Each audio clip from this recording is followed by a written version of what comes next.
Assalamualaikum warahmatullahi wabarakatuh. Perkenalkan, nama saya Andi Muhammad Al-Falsyah Bongkang. Saya semester 2 kelas A Prodi Sastra Inggris. Saya sini akan menjelaskan apa hasil bacaan saya yang telah diberikan kepada saya. Saya memilih dua pembahasan, yaitu ritual materi praktis anamisme pada orang Tubutil dan sistem makian dalam bahasa Melayu Ternate, kajian sosiolinguistik. Oke, kita mulai. Ritual materi praktis anamisme pada orang Tubutil. Kita mulai dari apa itu sanamisme. Sanamisme adalah sebuah ajaran spiritual kuno pada abad ke-17. Para ahli di Eropa Timur memperkenalkan kata sanamisme dalam literaturnya. Istilah saman berasal dari Asia Utara dan Asia Tengah. Seorang ahli sejarah religi mendefinisikan bahwa sanamisme adalah teknik-teknik ekstase. Hal ini berhubungan dengan aktivitas seorang saman pada suku bangsa Tungus yang membiarkan tubuhnya menjadi rumah bagi roh-roh orang yang sudah mati.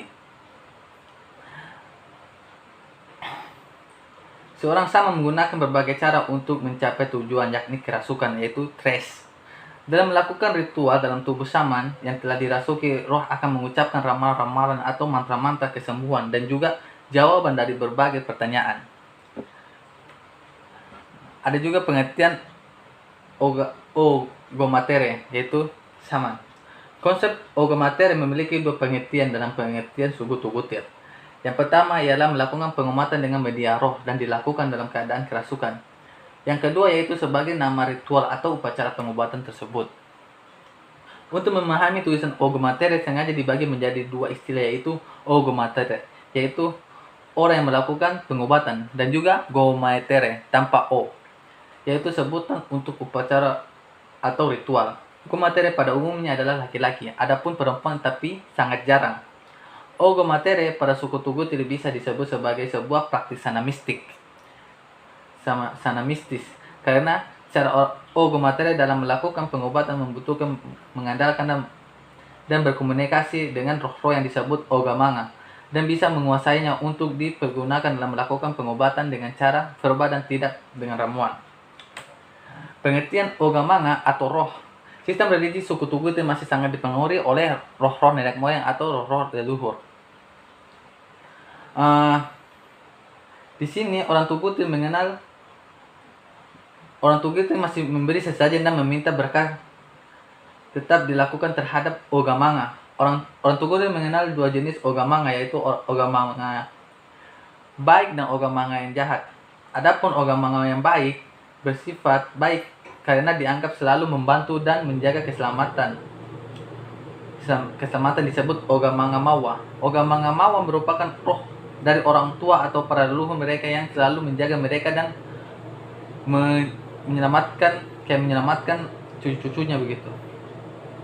Adapun roh-roh yang jahat, yaitu roh-roh mereka sering sebut odelikine tau atau ogamanga modorou, adalah roh yang meninggalnya tidak wajar, seperti mati ketabrak, mati bunuh diri, mati jatuh dari tinggi.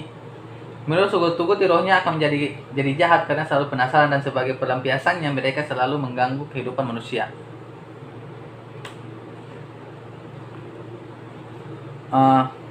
Selanjutnya, ritual gomatere.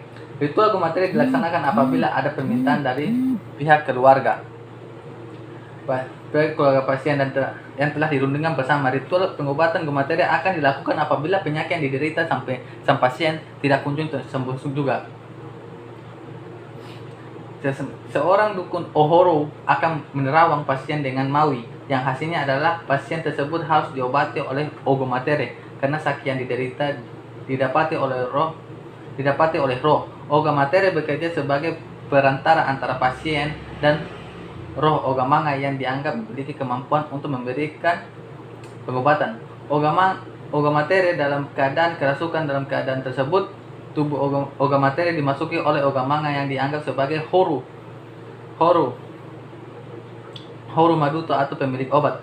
Mereka melalui perantara tubuh ogomatere sebagai medium, horu maduto akan memberikan keterangan dan petunjuk tentang penyakit yang diderita, faktor-faktor penyebab, jenis obat yang diberikan, dan cara pengobatannya. Gomatere sebagai acuan pengobatan penyakit. praktis animisme pada orang Tugutil pada ritual pengobatan ogomatere menjadi acuan pengobatan terpercaya jika penyakit dari sang pasien lama dan tidak ada tanda-tanda kesembuhan. Karena suku Tugutil percaya dengan ritual ini. Kenapa suku Tugutil percaya dengan ritual ini? Karena masih memegang kepercayaan kepada roh-roh leluhur terdahulu yang biasanya disebut Ogamanga. Bapak Petrus Hennes, informan dan juga orang tua pasien yang pernah diobati dengan ritual ogomatere menjelaskan bahwa melaksanakan ritual ogomatere merupakan keharusan kalau penyakit yang diderita tidak kunjung sembuh. Dari sini kita sudah mengetahui bahwa ritual ogomatere sudah kewajiban jika penyakit yang diderita pasien tidak kunjung sembuh dan juga sudah menjadi kebudayaan mereka. Kita lanjut pembahasan berikutnya, yaitu sistem makian dalam bahasa Melayu Ternate, kajian sosiolinguistik. Sebelum kita mengetahui semua, kita harus mengetahui apa itu bahasa, sosiolinguistik, dan makian. Bahasa mempunyai fungsi yang sangat penting di bagian kehidupan manusia. Dengan bahasa, manusia dapat merumuskan apa yang dipikirkan, apa yang dirasakan, dan apa yang dikehendaki, seperti yang dikemukakan oleh Kencono, bahwa merupakan sistem lambang bunyi yang arbiter yang dipergunakan oleh para anggota kelompok sosial untuk bekerja sama, berkomunikasi, dan mengidentifikasi diri. Sosiolinguistik merupakan salah satu kajian secara eksternal mempelajari bahasa dalam kaitannya dengan menggunakan bahasa itu dalam masyarakat. Pokok-pokok bahasa dalam sosiolinguistik antara lain yaitu masyarakat tutur, variasi bahasa, bilingualisme, dan lain-lain. Makian adalah salah satu ragam penggunaan bahasa yang digunakan antara lain untuk menyatakan segala sesuatu bentuk ketidaksenangan, kebencian, atau ketidakpuasan seseorang terhadap situasi yang tengah dihadapinya. Seseorang yang mengucapkan makian akan merasa lega dari situasi tidak mengenakan. Adapun seseorang mengucapkan makian karena menyatakan kegembiraan, keintiman, dan keheranan. Cara penelitian tentang sistem makian bahasa Melayu Ternate ini dilakukan dengan menggunakan metode deskriptif kualitatif yang berusaha mendeskripsikan bentuk-bentuk makian dalam bahasa Melayu Ternate. Mereka akan mengumpul data-data bentuk-bentuk makian. Selanjutnya, bentuk-bentuk makian tersebut dimasukkan ke dalam pemakaiannya. Selain itu, digunakan juga metode referensial, yaitu untuk menentukan identitas suatu kebahasaan menurut referen yang ditunjuk. Misalnya bentuk makian halifuru. Dalam kalimat halifuru ngana kira kita bermain dengan dalam artiannya adalah kampungan kamu pikir saya main-main dengan kamu. Secara referensial, kata halifuru berhubungan dengan salah satu suku primitif di daerah Halmahera. Dalam kalimat tersebut tidak menyebut suku primitif yang hidup di dalam hutan, tetapi digunakan untuk memarahi seseorang. Pembahasan bentuk-bentuk makian dalam bahasa Melayu Ternate. Bentuk-bentuk makian dibedakan menjadi atas kata, frasa, dan klausa. Makian dalam bentuk kata yaitu makian bentuk kata dasar yaitu fuma, fofoki, meki, yakis, dan lain-lain. Kata berakvis seperti bakudis, kuliah, nau-nau. Ada juga kata menyebut seperti nenek moyang, putar balik.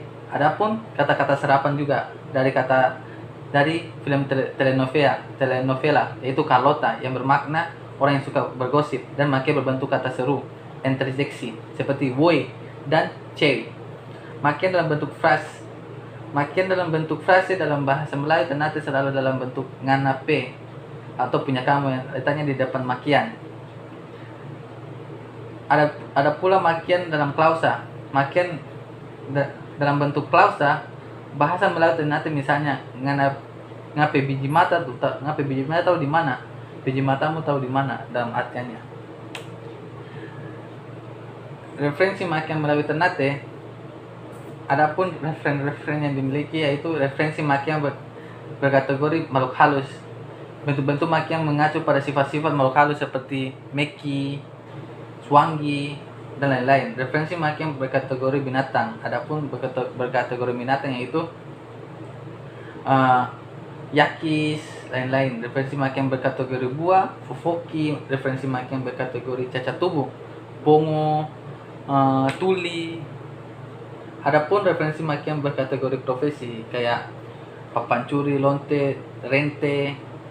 Adapun referensi maki yang berkategori kekerabatan yaitu ngape mamat, ngape maitu atau ngape nenek moyang tu. Adapun referensi maki yang berkategori benda-benda yaitu otak udang, talor, tai. Referensi maki yang berkategori keadaan adapun yaitu fuma atau disebut bodoh, sinting, caparuni, sawang. Oke, terima kasih. Hanya itu yang saya ingin sampaikan. Wassalamualaikum warahmatullahi wabarakatuh.